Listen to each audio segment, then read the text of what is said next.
Most people think the only way to get ahead is to work harder, earn more, and save aggressively. But this approach, while logical on the surface, locks them into a narrow path where the only metric is income. If you want to shift into the position where wealth starts working for you, the first move isn't to earn more. It's to change how you position yourself inside existing systems. Because wealth isn't built by effort alone. It's built by positioning inside systems where capital, attention, and resources flow naturally, and ensuring that flow passes through you. This is not about tricks or shortcuts. It's about understanding how systems reward those who control access, distribution, and structure, not just those who provide effort. And the first shift is subtle. Stop focusing on being the worker. Start focusing on controlling a piece of the flow. For example, if you work in a service job, your income stops when your shift ends. But if you create a product, even a simple digital resource, and place it in an ecosystem where others find it, that product can continue to generate income without you showing up. This is not about becoming an influencer. It's about understanding how control points work. Control points exist in every industry. It might be a supplier who controls a specific input, a website that controls a niche audience's attention, a tool that automates a painful task. The person who owns the point where people, money, or resources pass through, they control the terms. Your job is to look for these points and start positioning yourself as the controller of at least one, no matter how small. This could be building a niche website where others pay to access your audience, controlling a small piece of supply that others in your industry need, offering a service where you control the client acquisition pipeline, not just deliver the service. The scale doesn't matter at first. What matters is that you shift from being a participant to being someone who owns part of the flow. The second move is to stop measuring your success by income alone. Start measuring by ownership. What do you own that produces income, even when you are not working? What do you control that others need to pass through to get what they want? If the answer is nothing, you're not yet positioned. And that's where your focus needs to shift. This is where most people get stuck. They keep trying to find better jobs, better pay, better side hustles. But the real shift happens when you start asking a different question. Where is there a flow of money or attention, and how can I control part of that flow? Even if the answer is small, a newsletter where you control the audience, a digital template others use and pay for, a tool that simplifies a process and locks people into your ecosystem. Control, not effort. That is the baseline thinking shift, and until you make it, you'll keep working harder inside systems that were designed to reward those who own, not those who work. This is the foundation. Once you start seeing where the control points are, the next moves become obvious. You stop looking for more income and start looking for more leverage. Once you stop seeing income as the goal, the next step is to start spotting the small ownership moves that are hidden in plain sight. These are the moves most people overlook because they feel too simple, too unglamorous, or too slow to notice.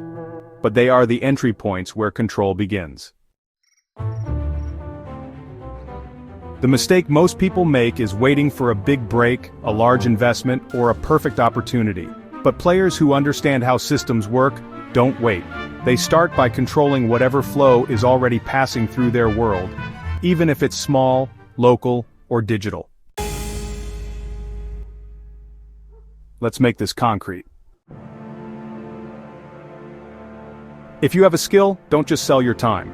Create a simple resource around that skill that others can buy, use, or license. A checklist, a template, a system others can implement. It's not about the profit at first. It's about positioning yourself as the owner of an asset that can move without you. If you work in a trade, look at the supply chain. Is there a part of the process others in your industry depend on? A tool, a part, a resource? Could you control access to that or create your own improved version? If you're in sales, ask yourself, do I control the customer pipeline or am I just closing deals handed to me? How can I build a lead flow system that others have to tap into? These are not flashy moves, they don't make headlines, but they quietly reposition you from the worker to the controller of a piece of the process. And once you own part of the process, even if it's small, you're no longer dependent on labor alone. You've built leverage. Here's the part most people miss. Ownership isn't always about starting a business. Sometimes it's about controlling information others want. A review site in a niche nobody is paying attention to, an email list of customers in a specific geography, a database of suppliers that others will pay to access. Control doesn't mean owning a factory or real estate, it means controlling the thing others need to move forward. When you own that, you set the terms. And when you set the terms, you no longer compete on price, hours, or effort. You control the flow. This is why players start small. They pick overlooked control points, they build from there. And over time, the small control points compound. They turn into platforms, pipelines, ecosystems. And once you own the ecosystem, you stop worrying about competition altogether, because the flow comes through you. But none of this happens if you stay stuck in the worker mindset. The habit of thinking, how can I earn more, needs to be replaced with, what can I build, own, or control that keeps producing income even when I'm not working? This is the Daily Lens, not once a year, not after you make it, now. At whatever level you're at, because once you start positioning for ownership, you start playing the only game that lets you step out of the loop. And in the next layer, we'll break down exactly how to structure these ownership moves into systems so they're not just side projects, but become your default way of interacting with money and work. Once you start thinking in terms of ownership, the next mistake is to see each asset or move as isolated. That's how beginners think. They create a digital product, they own a piece of real estate, they start a small service, but everything operates separately. They own fragments, but no system. Let me repeat this. They own fragments, but no system. At the player level, the real leverage comes not from assets alone, but from systems that connect, reinforce, and compound those assets. The goal isn't to own scattered pieces, it's to build interconnected systems where your assets feed each other, where every move strengthens the others, where the flow of attention, money, or resources moves through your ecosystem, not through separate, disconnected projects. Let's break this down simply. If you create a niche product, don't stop there. Build the email list that promotes it. Build the website that captures the traffic for it. Build the back-end service that supports it. Each piece on its own might not be powerful, but together, they create a loop where your system owns the customer relationship, the distribution channel, and the recurring offers. You don't rely on external platforms alone. You build the infrastructure where everything flows through you first. This is the key distinction. If this is landing for you so far, hit the like button. It helps more people break out of the old income-first thinking. And if you want more videos that reveal the moves most people never see, hit subscribe. Now let's keep going. Most people start a store and depend on Amazon. Players build their own customer pipeline and use Amazon as one of many outlets. They never give up control of the flow. Even at a small scale, you can start building these systems. They don't have to be perfect, they just have to connect. Here's another example. If you're in real estate, don't just own a property. Build the referral network that feeds you deals. Build the service arm that manages properties for others. Build the lending connections that let you structure deals. Suddenly, you're not just a property owner, you own the pipeline of deals, services, and capital, which means you control more of the ecosystem. That's what players do. They don't see ownership as one move, they see it as layers of positioning that protect, feed, and multiply each other. They ask, where are the leaks in my system? Who owns the flow at every step, and how can I own more of it? They don't let external platforms own the customer. They don't let others control their deal flow. They build internal systems where everything starts, flows, and finishes inside their control. This isn't complicated, but it is disciplined. It means always asking, does this asset feed into my system, or am I still dependent on someone else's platform, audience, or deal flow? If you're dependent, you're still in the participant loop. If you control the flow, even if small, you're starting to operate like a player.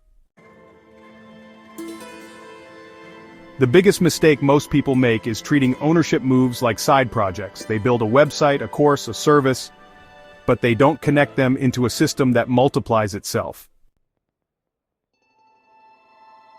Players never play linear, they play layered. They build ecosystems that reduce dependency and amplify control with every move.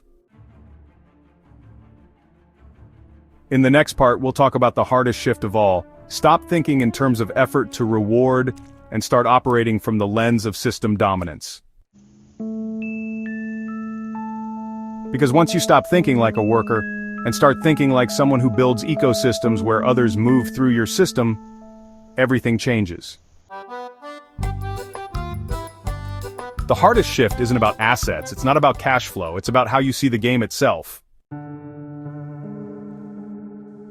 Most people, even when they start owning assets and connecting them into systems, still default to thinking in terms of effort and reward. They ask, how much can this make me? How many hours will this take? How fast can I get my return? That's the worker's lens. Even when they build systems, they're still stuck in the pattern of measuring reward against effort.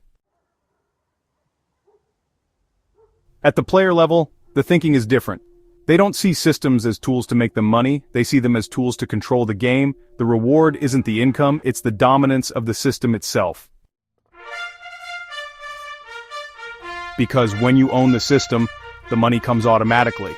The influence, the leverage, the positioning, all come as a byproduct of owning the infrastructure. Players think, how can I own the layer others depend on, regardless of whether it makes me the most today?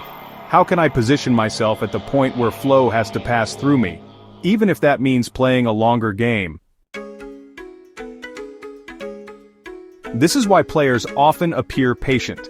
They're not chasing immediate payoffs. They're positioning themselves inside systems where they have the leverage to set the rules, control the flow, and command the terms. Here's where the shift gets real. When you stop thinking about reward per effort and start thinking about control per move, your decisions change. You stop jumping on trends. You stop trying to optimize for quick wins. You start building systems that position you as the gatekeeper, the owner, the infrastructure. This could mean building the audience others want to access, controlling the software others rely on, owning the brand that becomes the authority in a space. It's not about doing the work anymore, it's about owning the system where the work happens, where the flow moves through you, whether you're active or not. And once you see this shift, it becomes impossible to go back. You stop asking, how can I make more, and start asking, how can I control more? Because the person who controls the system doesn't worry about effort anymore. They've positioned themselves above it. That's the shift from participant to player. Not in theory, in positioning. But before we close, I want you to hear this clearly. You don't need to be rich to start this. You don't need millions. You need to start seeing the systems around you and asking where the control points are that nobody is paying attention to. It's not about doing more, it's about seeing more, positioning smarter, controlling the flow others overlook. Because the game was never about earning more. It was always about owning the pipes where money, attention, or resources move. And once you start stepping into that lens, you stop playing to survive. You start playing to own. In the next video, we'll break down real-world examples of people who quietly built control points from nothing, and how you can start mapping these moves into your world immediately. If this gave you something to think about, like the video so more people see it, and if you want more real, no-fluff videos like this, hit subscribe. The videos on this channel are for educational and entertainment purposes only. They do not constitute financial, legal, business, or lifestyle advice. Always consult with a qualified professional before making changes to your finances, legal situation, or personal routines. Always do your own research before making monetization decisions. The views expressed are based on publicly available research and emerging technologies at the time of publication, and may